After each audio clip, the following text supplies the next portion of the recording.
ሪሊ ፋኖ ተስፋ እየቆረጠ ነው ወይ? ተስፋ ከቆረጠ ወገን የሚሰጥ መግለጫ ነው ወይ? ደጋፊዎቹም ራሳቸው የፋኖ አመራሮችም በአደባባይ ወጥተው የሚሰጡት እንዲህ ይህንን ያመለክተናል። ግን ፋኖ ተመቷል። መመታቱን ምንም ጥርጥር የለውም። እሳቸው አሁን የእሳቸው የሚመሩት እዝ እየገጠመ ያለው ፋኖን ነው። ስፔሲፊካሊ ፋኖ ነው እየገጠመ ያለው። ስለዚህ እየታገልን ያለ ነው ኢትዮጵያን መፍረስ ከሚሹ እና ከባንዳዎች ጋር ነው ሲሉ ፋኖ የኢትዮጵያን መፍረስ ይፈልጋል እና ባንዳዎች ናቸው። የነዛ ሰዎች አስተሳሰብ ማለት የአብይ መንግስት ለመጣል ነው የሚለው የሚያስኬድ ይመስላል ስታስቡ። ምክንያቱም እነዚህ ሶስቱ የኢትዮጵያ አሁን የቅርብ ጠላቶች የሆኑ ናቸው።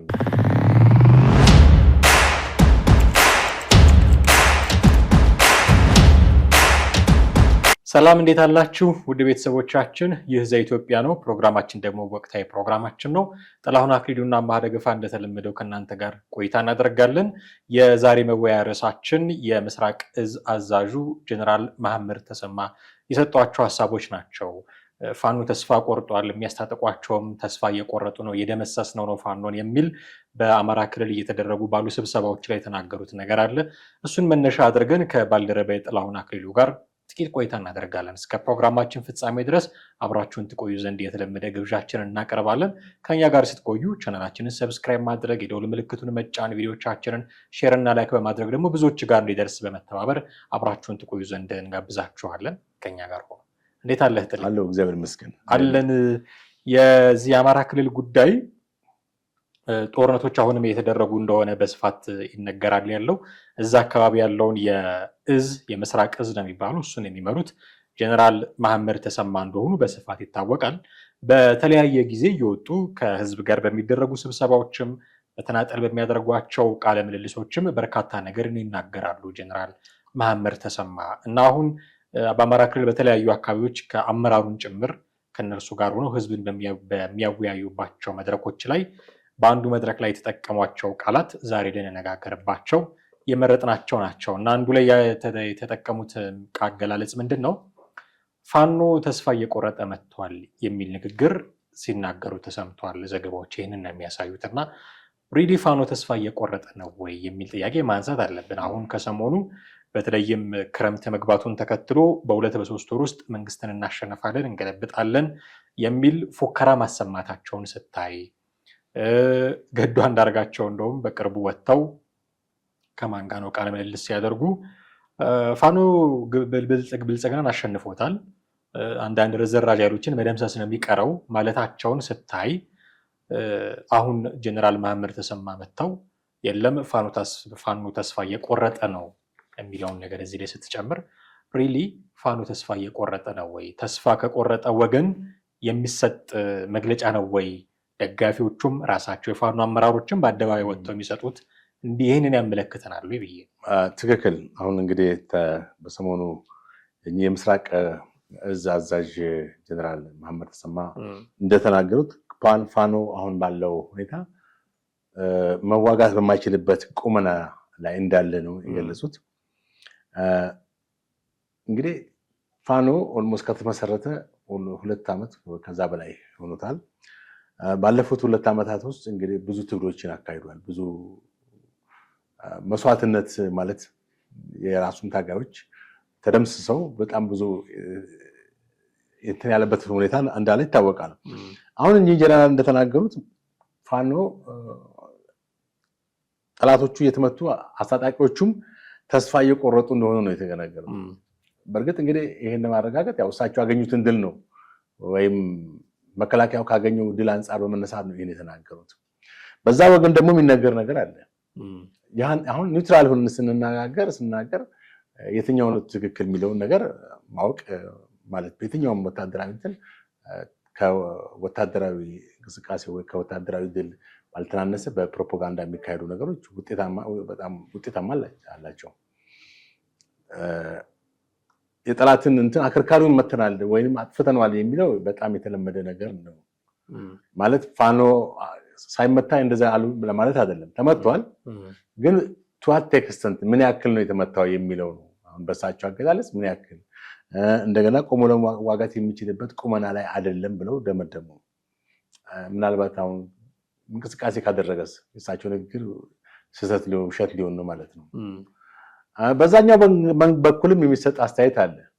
እነዛም በጣም ብዙ መሬት እንደተቆጣጠሩ በጣም ወደፊት ፎርዋርድ እያደረጉ እንደሆነ እንደውም ቅድም የጠቀስኩ ገዱ አንዳርጋቸው ፋኖ ብልጽግናን አሸንፎታል የቀረን ርዝራዥ ነው። ይሄ ማለት እኮ 75 ወይ 80 አሸንፈን ነው እንደማለት። በተጨባጭ ግን መሬት ላይ ያለውን ሀቅ ደግሞ ስትመለከተው ያ እንዳልሆነ ነው።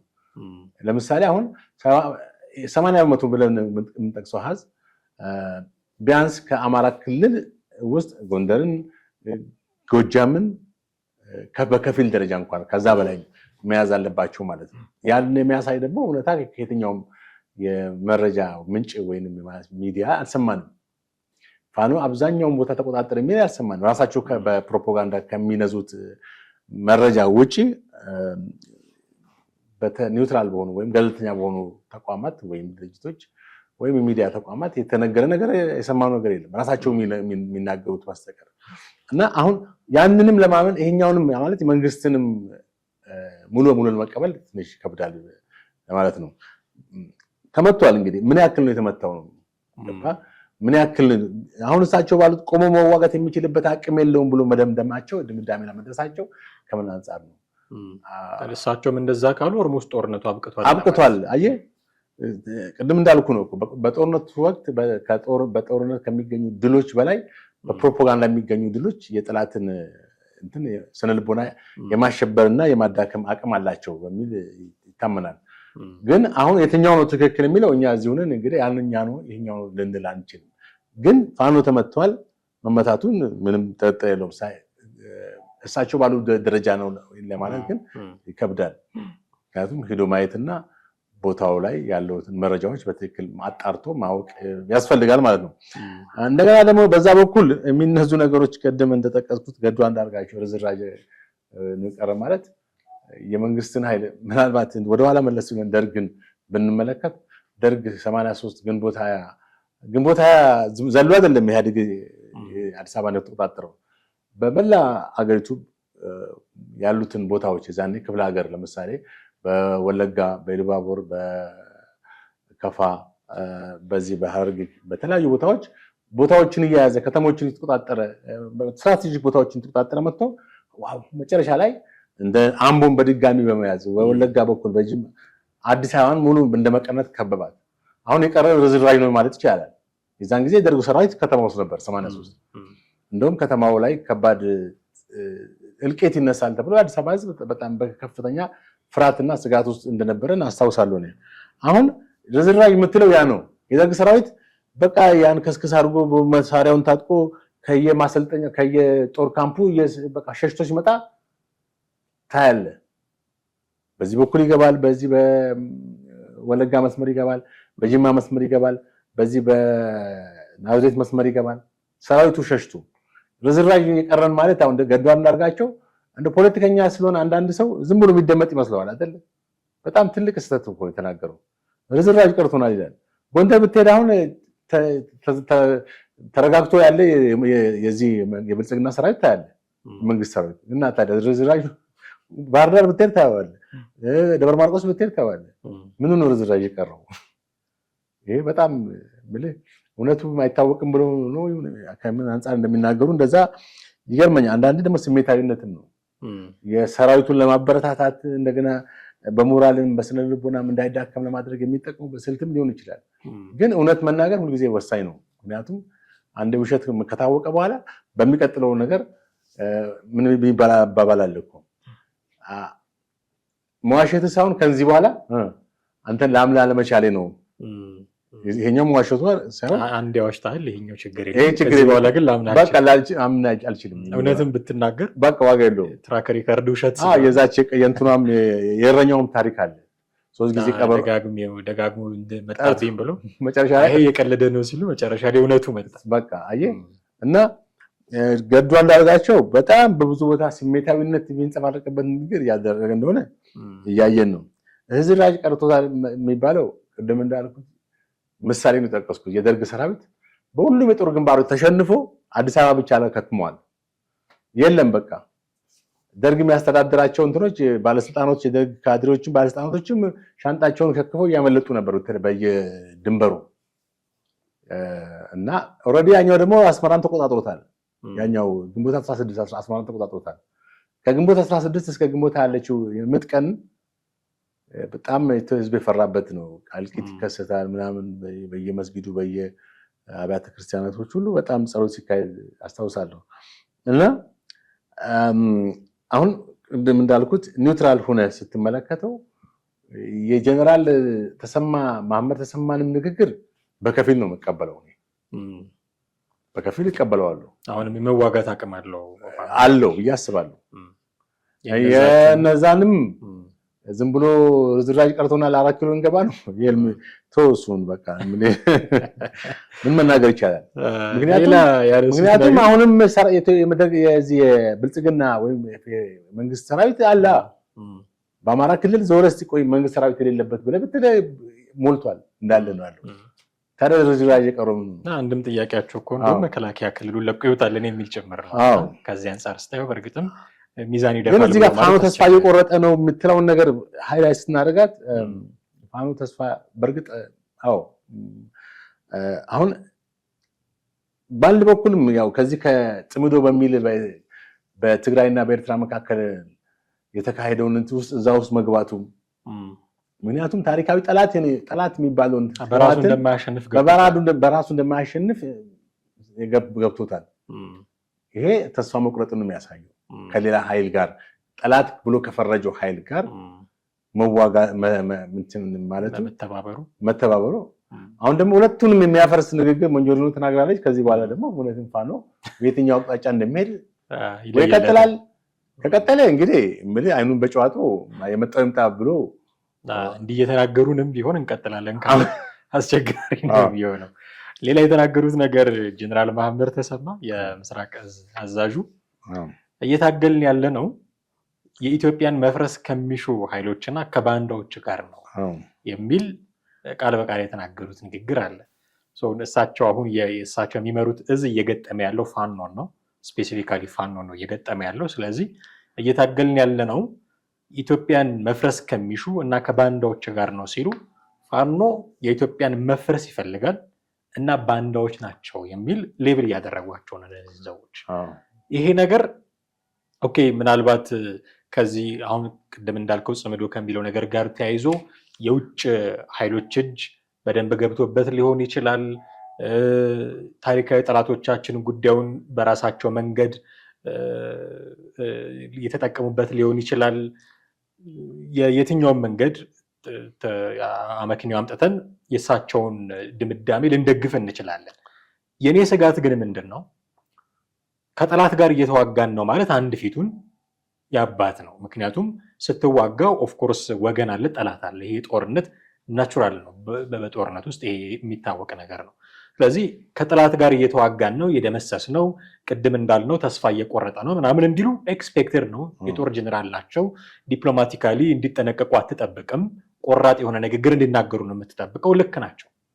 ባንዳ ናቸው፣ አገርን መፍረስ የሚፈልጉ ናቸው የሚሉ አገላለጾች ግን ሆነው እንኳን ቢሆን እነዚህ ሰዎች ለሰላም የምናደርገውን ጥረት ግን ይጎዳል የሚል እኔ ፐርስፔክቲቭ አለኝ። እነዚህ ሰዎች በእርግጥም የሻዕቢያ እጅ ያለበት ጽምዶ የሚባል ነገር አለ። መሳሪያ እንኳን ቢደርሳቸው ሻዕቢያ እንኳን ለፋኖ የሚሰጠው ለራሱ የሚዋጋበትም ስለሌለው ያው ዞሮ ዞሮ ከግብፅ ነው የሚያገኘው፣ ፕሬዚዳንቱም ካይሮ ሲመላለሱ ነው የሚኖሩት የሚሉ አመክንዮችን ደርድረህ ፋኖ የሚተኩሳት የሆነች ጥይት መነሻዋ ካይሮ ሊሆን ይችላል ብለን መገመት ቂልነት አይደለም። ልክ ሊሆን ይችላል። ግን በራችን ለሰላም ክፍት ነው ከሚል መንግስት፣ ያ መንግስት ከሚያስተዳድረው የሆነ እዝ የሆነ ወታደር አይነት ሰዎች ባንዳ ናቸው፣ እነዚህ ሰዎች ሀገር አፍራሽ ናቸው ማለት ለሰላም የተከፈተ በርን መዝጋት አይሆንም ወይ የሚል ስጋት ስላለ እንግዲህ ባንዳዎች ናቸው ተብሎ እኮ ያው የተባለበት ምክንያት መረጃዎቹ ያንን ያሳያሉ ወይ ባንዳ ስለመሆኑ። በእርግጥ አንተ እንዳልከው መንግስት የትኛውን ተቃዋሚ ወደ ሰፊነት የመቀበልና የመነጋገር አክሰሱ ወይም አጋጣሚው መፍጠር አለበት። ነገር ግን አሁን እነዚህ ታሪካዊ ሀገር ጠላቶች ጋር ግንኙነት አለው በሚል ያው ማስረጃዎችን በግልጽ ታይቷል። አንደኛ ከቲፒኤልኤፍ ጋር መገናኘቱ ወይም ህብረት መፍጠሩ፣ ቲፒኤልኤፍ ደግሞ በዚህ ከኤርትራ ጋር፣ ኤርትራ ማለት ደግሞ ከሱዳንና ከግብጽ ሰንሰለቱን ስታዩ እዛ ነው እና አሁን ፋኖ ይሄን አያደርግም፣ ንጹህ ነው፣ ከዚህ በኢትዮጵያዊነት የሚያምን ነው። እኔ እንደሱ አይነት አቋም ኖሮኝ አይደል ፋኖ በኢትዮጵያዊነት የሚያምን ከደሙ ንጹህ የሆነ አካል ነው እያልኩኝ አይደል። አሁን የምንላቸው ክሶች ውስጥ በአራት እግሩ ገብቶ የሚንቦራጨቅ አካል ሊሆን ይችላል፣ ግን ለሰላም እየፈለግነው ነው። እኛ ለሰላም ካልፈለግነው ሁሌ ባንዳ ነው እያልን ከተኮስንበት ያው ሲተኩሱ መልሰው መተኮሳቸው አይቀርም። ሁልጊዜ የማይቆም ጦርነት እንዲኖር ነው የሚፈልጉት እነዚህ ታሪካዊ ጠላቶቻችን። ይህንን ነው የሚፈልጉት። መከላከያ ባንዳ እንዲለው፣ እነዛ ደግሞ የሀገር ጠላት ምናምን ብለው ወደዚህ እንዲተኩሱ ይህንን ነው የሚፈልጉት። ግብፅም ኤርትራ የሚፈልጉት ይህንን ነው። ጦርነቱ አንድ ፊቱን አልቆ ሰላም የሚገኝ ቢሆን ኦኬ፣ ባንዳም ማልካቸው የሀገር ጠላትም ማልካቸው የፈለግከውን ስም ብትሰጥ አልቋል ጦርነቱ። ለነ ግብፅ ምክንያት የላቸውም ገብተው ለመበጥበጥ። አሁን ግብፅ አለችበት እያልን አስታጣቂ ያለችበት መሳሪያ ላኪ ያለችበት እያልን ለሰላም የምናደርገውን ጥረት ደግሞ የሚያደናቀፍ መንገድ ውስጥ ከገባን ዞሮ ዞሮ የምታሸንፈው ግብፅ ናት ከሚል ስጋት። ትክክል። አሁን እኮ ይሄ ታሪካዊ ጠላቶች የሚባሉት በኢትዮጵያ ታሪክ ውስጥ እንግዲህ በጣም የተቀመጡት ናቸው። እነዚህም በዋነኝነት ግብፅ ነው። ግብፅ ኢትዮጵያ ታሪካዊ ጠላት ነው። ከዚህ ከአባይ ጋር በተያያዘ ያው ከጥንት ጀምሮ እስከ ዛሬም ድረስ ታሪካዊ ጠላት ነው። እንደውም አሁን ሰሞኑን አባብሰውት ብዙ እንትን መሄድ ጀምራል የውጭ ጉዳይ ሚኒስትራቸው። በዚህ መሀል ግን ለአንተም ኢንፎርሜሽን ተመልካቾቻችንም ኦፍኮርስ ሰምቶታል ብዬ አስባለሁ። በቅርቡ ጀዋር መሐመድና ፕሮፌሰር ትንግርቱ ቲክቶክ ላይ አንድ ውይይት ነበራቸው እና እዛ ውይይት ላይ ፕሮፌሰር ትንግርቱ ያነሳው አንዱ ነገር ምንድን ነው የፋኖ ትግል ውስጥ የግብፅ እጅ የለበትም ብሎ ቃል በቃል ተናግሯል። እና ይህንስ እንደው አብሮ ማንሳት ይቻላል። ትንግርቱ የፋኖ እጅ የለበትም፣ የግብፅ እጅ የለበትም። ይሄ ሞኝነት ነው ማለት የምንተባበረው ሀገር ውስጥ ካሉት ውስጥ ነው እንጂ ከውጭዎቹ ጋር እንደው ምንነካካም ማለት አንፈልገውም አላለም። ጊዜው ሲደርስ ልንፈልገው እንችላለን። ግን አሁን ያለው ትግል ውስጥ ዳይሬክት ከግብፅ ጋር ላይገናኝ ይችላል። ግን ከህወሓት ጋር ተገናኘ ማለት ከሻዕቢያ ጋር ተገናኘ ማለት ከግብፅ ጋር ተገናኘ ማለት ነው። ግብፅ ደግሞ በኢትዮጵያ ውስጥ ያሉትን በኢትዮጵያ በቃ በትርምስ ውስጥ እንድትኖር የተረጋጋች ሀገር እንዳትሆን ሰላም እንዳይኖራት በጣም ከፍተኛ ፍላጎት አለ። ዛሬም የህዳሴው ግድብ በጣም የሚቆረቁራትና የማይዋጥላት ሀገር ነች። የተለያዩ ነገሮችን የፈጠረች ኢትዮጵያን በዓለም አቀፍ መድረክ ማሳጣት ወይም ዓለም አቀፍ ክሶችን በማቅረብ ኢትዮጵያን መወንጀል ስራዋን አላቆመችም። ዛሬም በተባበሩት መንግስታት ብትል በኢሮፒያን በአረብ ሊግ እና በተለያዩ መድረኮች ኢትዮጵያ ይህን ክስ በማቅረብ አልታቀመችም። ግድቡ በገለልተኛ ኃይሎች ይተዳደር የሚል ዋነኛ አጀንዳ ይዛ እየተንቀሳቀሰች ነው ዛሬ። ከዚህ አንጻር በኢትዮጵያ ውስጥ ይሄ መንግስትን ለመጣል የሚካሄደውን እንቅስቃሴ በዋነኝነት ከመደገፍ ወደ ለምን? ምክንያቱም ከዚህ በፊትም የምታደርገው ይሄን ነው። አሁንም ምንድን ነው ወደፊት የምትቀጥለው? ወያኔንና ሻዕቢያን የወለደችው ሻዕቢያንና ጀብሃን ያመጣው ጀብሃ የተመሰረተው ካይሮ ውስጥ ነው። ጀብሃን የፈጠረው ሻዕቢያ ነው። ወያኔ በደደቢት ከተፈጠረ በኋላ ስልጠና የወሰደው ከሻዕቢያ ነው። የተያዘ ነው እኮ። ዛሬ ደግሞ ይሄ ማነው ስሙ ፋኖ ደግሞ ከማን ጋር ተወያይቷል? እንደውም አንዳንድ አዲስ ፍቅር ጀምሯል። ከዚህ የቲፒኤልኤፍ ፕሮዳክት ነው ብሎ የሚሉም አሉ። ራሱ ፋኖ አንዳንድ ሰዎች እንዲህ በደፍረት ያስኬዳል። የቲፒኤልኤፍ ፕሮዳክት ነው ብሎ ማለት ያስኬዳል፣ የሚያስኬድ ነገር ነው። ምክንያቱም ህወሓት በኢትዮጵያ ውስጥ የተከፋፈለ ሁኔታ እንዲኖር ነው ዓላማው። እኔ ካልገዛው እኔ እኔ ያልመሯት ኢትዮጵያ ትበታተን የሚል አስተሳሰብ ያለው ከዚህ አንጻር ተነስቶ ጀነራሉም ያሉት ነገር ልክ ሊሆን ይችላል የሚል አንድምታ ነው የሚኖረው። አንድ ያነሱት ነገር ምናልባት በመጨረሻ የምናነሳው ከሆነ ተስፋ እየቆረጡ ነው ፋኖች ከሚለው ንግግራቸው በተጨማሪ ጠላቶች እየተመቱ አስታጣቂዎቻቸውም ተስፋ እየቆረጡ ነው። አሁን አስታጣቂዎቻቸው ብሎ ሪፈር ያደረጓቸው ሌሎች አካላት አሉ። እኛ እሱን ኢንተርፕሬት ማድረግ እንችላለን። አስታጣቂዎች ሲሉ እነሱ ፋኖ ጠላታችን ነው እሱን እየመታ ነው የሚያስታጥቁት አካላት ፋኖ ላይ ተስፋ እያደረጉ ነው፣ ግን ተስፋ እየቆረጡ ነው። እነዚህ አስታጣቂዎች አሁን የምንላት ግብፅ፣ አሁን የምናነሳት ኤርትራ ፕሮባብሊ ቲፒኤልኤፍ ሊሆን ይችላል ማለት ነው አይደል? ትክክል። አስታጣቂዎቻቸው ማለት እነሱ ናቸው፣ ሌላ ማንም አይደለም። በግልጽ የተናገሩት እኮ ግብጽ ኢትዮጵያ ታሪካዊ ጠላት እስከሆነ ድረስ ያው ፋኖን ታስታጥቃለች። ፋኖ ደግሞ አሁን ባለው ሁኔታ ወደፊት ፎርዋርድ ማድረግ ካልቻለ ውጤታማ መሆን ካልቻለ ተስፋ መቁረጣቸው አይቀርም። በቅርቡ በካይሮ ላይ በአሜሪካ የውጭ ጉዳይ የአፍሪካ ጉዳይ ተጠሪ ከግብጽ የውጭ ጉዳይ ከኤርትራ የውጭ ጉዳይ እና ከሶማሌ የውጭ ጉዳይ ጋር ውይይት አካሂደዋል። ውይይታቸውም እንግዲህ በአንዳንድ መረጃ ዜና ዘገባዎች የአብይን መንግስት ለመጣል ነው የሚል ነው። በዚያ በኩል ደግሞ በዚህ በህዳሴው ግድብ ጋር በተያያዘ በዋነኛነት ግብጽ ያንን ነገር አሜሪካ ያው እንድትላት እንደ አጀንዳ እንድታነሳላት ትፈልጋለች። የነዛ ሰዎች አስተሳሰብ ማለት የአብይ መንግስት ለመጣል ነው የሚለው የሚያስኬድ ይመስላል ስታስቡ። ምክንያቱም እነዚህ ሶስቱ የኢትዮጵያ አሁን የቅርብ ጠላቶች የሆኑ ናቸው። እንግዲህ በማለ ሶማሊያ የቅርብ ጠላት የሆነ ነው።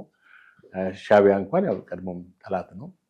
ግን በ27 ዓመት ውስጥ ኢትዮጵያ ከሶማሌ ጋር ሰላማዊ ግንኙነት ነበራት እስከ ቅርብ ጊዜ ድረስ በሶማሌላንድ ኢትዮጵያ መንግስት ግንኙነት እስከፈጠረበት ጊዜ በዚህ ከወደቡ ጋር በተያያዘ ማለት ነው። እና አሜሪካም በዛ ቦታ ላይ እንግዲህ የራሷን ሚና ለመጫወት ያሰበች ይሆናል። እንግዲህ የሚታወቅ ነገር ዞሮ ዞሮ ግን የአሜሪካን የውጭ ጉዳይ እንትን አስተባብሎታል ነገሩን የተባለውን ነገር ስህተት መሆኑን አብይን መንግስት ለመጣል እንዳልሆነና ሌላ ፖለቲካ ኢሹ እንደሆነ ነው የተናገሩት። ዞሮ ዞሮ ግን አሁን የጠላቶቻቸው እየተመቱ ጠላቶች እየተመቱ አስታጣቂዎቻቸውም ተስፋ እየቆረጡ ነው የሚለው ያስኬዳል። ምክንያቱም ግብጽ አሁን የምትጠብቀው ለውጥ ካልመጣ ኖሞር በቃ የኢትዮጵያ ፋኖን ሰፖርት የማድረግ እንትማም ሊቀንስ ይችላል ወይም ተስፋ ልትቆርጥ ትችላለች የሚል ነው። በጣም አድርጌ ያመሰግናለሁኝ ጥሌ። የጀነራል መሐመድ ተሰማን ንግግር መሰረት አድርገን በርካታ ነገሮችን አነሳን። ግብጽንም ኤርትራንም ቲፒኤልኤፍንም ጭምር እና ዋና ተስፋ ቆርጧል እየተባለ ያለውን ፋኖንም ከበርካታ አንግሎች ለማንሳት ሞክረናል። ውድ ቤተሰቦቻችን እናንተ በዚህ ጉዳይ ላይ ምን ትላላችሁ? ሀሳብ አስተያየቶቻችሁን በተለመደው መንገድ ታደርሱን ዘንድ ዛሬም እንጋብዛችኋለን። እኛ ግን የዛሬ ፕሮግራማችንን እዚህ ላይ እናበቃለን። ጥላሁን አክሊሉና አማሃ ደገፋ ነበረን። በሚቀጥለው ጊዜ በሌላ ርዕሰ ጉዳይ እንጠብቃችኋለን። እስከዚያው ቻናላችንን ሰብስክራይብ እያደረጋችሁ ቪዲዮቻችንን ሼር፣ ላይክ እያደረጋችሁ ለብዙዎች እያጋራችሁ ሀሳቦቻችሁንም እያካፍላችሁን አብራችሁን እንደቆያችሁ ሁሉ ቪዲዮቻችንንም ደግሞ እየተመለከታችሁ ሀሳቦቻችሁን እያጋራችሁ አብሮነታችሁን ታሳዩን ዘንድ እንዲሁም ጋብዛችኋለን። እኛ የዛሬውን ፕሮግራም እዚህ ላይ ያበቃን። በሚቀጥለው በሌላ ፕሮግራም እንጠብቃችኋለን። ጤና ይስጥልኝ።